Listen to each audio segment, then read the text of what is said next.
ఇప్పుడు అంటే నేనేమంటున్నా, గోదావరి బేసిన్ అయినా కృష్ణా బేసిన్ అయినా కాంగ్రెస్ పార్టీకి ఒకే రకమైన ఆలోచన. కానీ పదే పదే కృష్ణా బేసిన్లో ప్రాజెక్టులు ఏదో కాంగ్రెస్ వాళ్ళు నిర్లక్ష్యం చేసింది కాబట్టి కొన్ని అంకెలు తీసినాం.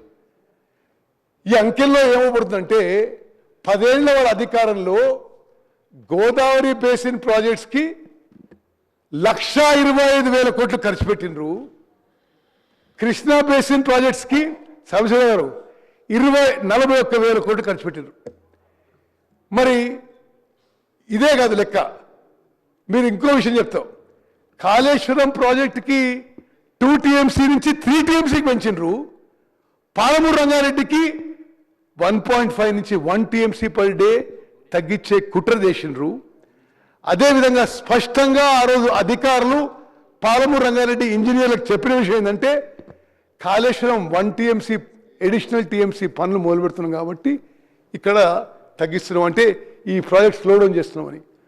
అంటే కేవలం కాళేశ్వరం ప్రాజెక్టులో అడిషనల్ TMC అంటే 2 నుంచి 3 TMC పెంచడానికి వాళ్ళు అంచనాలు వేసిన 27,000 కోట్లు. మరి కాంట్రాక్టర్ల కోసం ఇది అడిషనల్ అమౌంట్ వేసినారు. ఈ అమౌంటే ఉమ్మడి మహబూబ్నగర్ జిల్లా, ఉమ్మడి నల్గొండ జిల్లా కృష్ణా బేసిన్ ప్రాజెక్టులకి ఖర్చు పెట్టుంటే ఇప్పటి వరకు పూర్తయి నీళ్లు ఫుల్గా వారని చెప్పి మనం చేస్తాను. నెక్స్ట్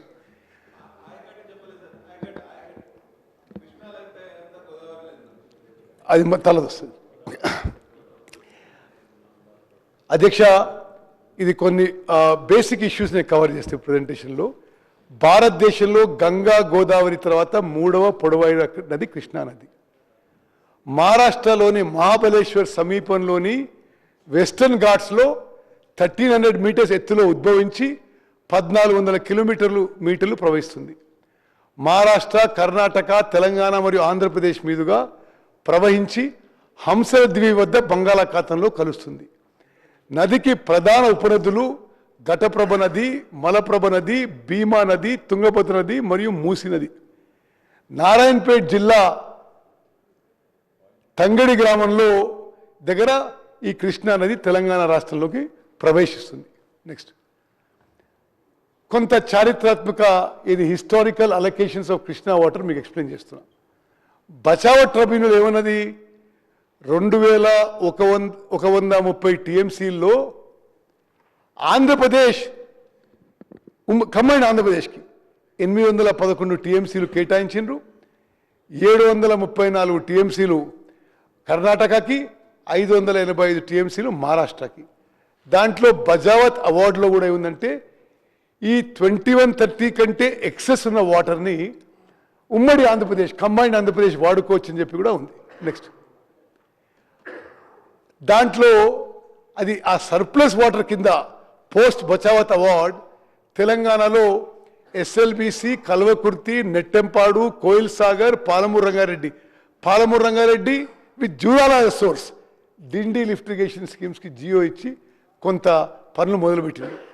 అదేవిధంగా ఆంధ్రప్రదేశ్లో కొన్ని పనులు మొదలుపెట్టిండ్రు. ఆ టైంలో